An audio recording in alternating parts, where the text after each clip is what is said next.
That says, hey, I've got a really low car payment so I can make my rent and occasionally go on a date, but I never get to go on a second date because I picked her up in my Accent. That may change because for 2012 the Accent has been redesigned. It comes in sedan and hatchback trims, and I gotta say, it looks pretty sharp. We'll show you why. We're checking out the sedan here at the New York Auto Show. It's about 3.5 inches longer than the old Accent sedan and a little bit wider.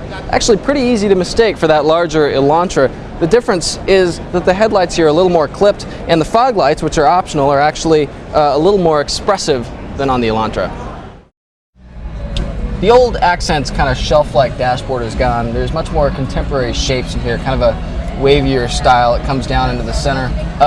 Nice sort of trim pieces here, like piano black accents and chrome door handles, and even the plastics at eye level have this sort of dimpled texture to them. Makes you kind of forget that they're harder stuff. That's all pretty typical for this class.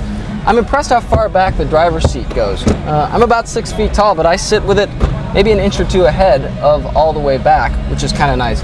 Unfortunately, the steering wheel, it doesn't telescope, it only tilts. The steering wheels in the Ford Fiesta and the Honda Fit both telescope. Back seat, kind of tight. This is where I'd sit to drive and my legs are touching.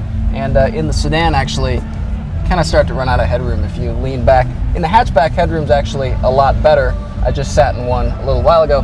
In the sedan behind here is about 13 cubic feet of cargo volume. Pretty good for a small car. The hatchback has nearly 50 cubic feet of cargo volume with the seats all the way down. It trails the really big Honda Fit, but is generally impressive otherwise. With its tiny 4-cylinder engine, Hyundai expects the Accent to get EPA ratings of 30 miles per gallon city, 40 miles per gallon highway. Pretty impressive. The car goes on sale this summer with a starting price of under $12,500.